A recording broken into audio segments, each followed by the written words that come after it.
আমাদের দেশে আধার কার্ড চালু হওয়ার পর থেকে ভোটার আইডি কার্ডের গুরুত্ব কিছুটা হলেও কম হয়েছে, কিন্তু তা একেবারেই শেষ হয়ে যায়নি। 18 বছর পূর্ণ করেছে এমন জনগণের প্রত্যেকে ভোটার আইডি কার্ড পাওয়ার অধিকারী। বছরের 1 জানুয়ারি, 1 এপ্রিল, 1 জুলাই এবং 1 অক্টোবর এই 4টি দিন নতুন ভোটার আইডি তৈরির ওপরে জোর দেয় জাতীয় নির্বাচন কমিশন। এছাড়া এখন অনলাইনে সারা বছর ধরেই নতুন ভোটার আইডি কার্ডের আবেদন করতে পারবেন। শুধুমাত্র নতুন ভোটার আইডি কার্ড তৈরি বা ভোটার কার্ডের বিভিন্ন তথ্য সংশোধন করা নয়, ভোটার লিস্ট বা ভোটার তালিকা সংশোধনের ওপরও বাড়তি নজর দিয়ে আসছে ভারতীয় জাতীয় নির্বাচন কমিশন। চলতি বছর সেই কাজ আবার শুরু করতে চলেছে জাতীয় নির্বাচন কমিশন। নতুন ভোটার লিস্ট প্রকাশ পাওয়ার কথা আগামী বছরের গোড়াতেই, অর্থাৎ 2025 সালের জানুয়ারি মাসে।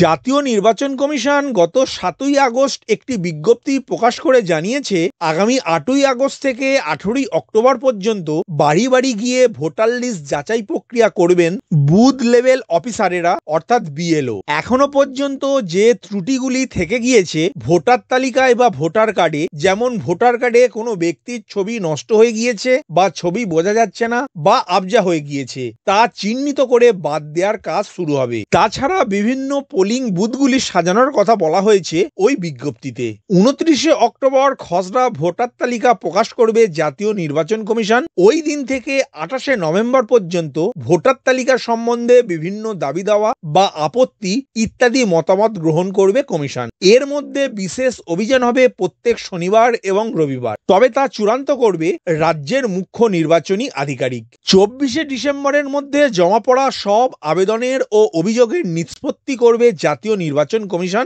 আগামী বছর 6ই জানুয়ারি প্রকাশ পাবে চূড়ান্ত ভোটার তালিকা। কমিশনের নির্দেশ, এখনো ভোটার তালিকা বা ভোটার কার্ডে যে অস্পষ্ট অথবা খারাপ মানের ছবিগুলি থেকে গিয়েছে তা বাতিল করে উচ্চ গুণমানের ছবি ব্যবহার করতে হবে। প্রসঙ্গত, গত বছরের সংশোধন প্রক্রিয়া থেকেই ভোটার কার্ডের ছবির মান বদলানোর কাজ শুরু করেছিল জাতীয় নির্বাচন কমিশন। বাকি থাকা সেই কাজই সম্পূর্ণ করার নির্দেশ দিয়েছে নির্বাচন সদন। সেপ্টেম্বর নাগাদ পশ্চিমবঙ্গে 6টি বিধানসভা কেন্দ্রের উপনির্বাচন হওয়ার কথা। সেই ভোট অবশ্য এবছরের লোকসভা ভোটের আগে প্রকাশিত ভোটার তালিকা অনুযায়ী হবে, অর্থাৎ যে ভোটার তালিকার ভিত্তিতে লোকসভা ভোট হয়েছিল সেই অনুযায়ী রাজ্যের উপনির্বাচনগুলি হবে। সুতরাং আর বেশি দেরি না করেই আজই অনলাইনে নতুন ভোটার কার্ডের জন্য আবেদন করুন, এবং যাদের অলরেডি ভোটার কার্ড আছে কিন্তু ভোটার কার্ডের কোনো তথ্যে ভুল আছে অথবা ভোটার কার্ডের ছবি অস্পষ্ট বা আবছা হয়ে গিয়েছে, তারাও অনলাইনে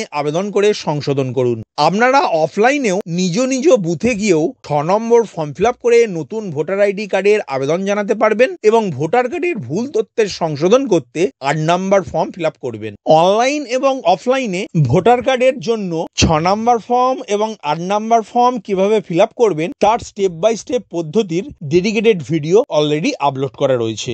ডেসক্রিপশন বক্সে দেওয়া লিংকে ক্লিক করে ভিডিও দেখে আপনারা সহজেই 6 নম্বর এবং 8 নম্বর ফর্ম ফিল আপ করতে পারবেন। ভিডিওটি প্রথম থেকে শেষ পর্যন্ত দেখার জন্য ধন্যবাদ। এই ইনফরমেটিভ আজকের আপডেটটি আপনার বন্ধু ও পরিচিতদের জানাতে বেশি বেশি করে শেয়ার করবেন, আর অবশ্যই কমেন্ট করবেন ভিডিও সম্বন্ধে আপনার কোনো ডাউট বা জিজ্ঞাসা থাকলে, এবং আপনার কোনো মতামত জানাবেন। ভালো থাকবেন, সুস্থ থাকবেন।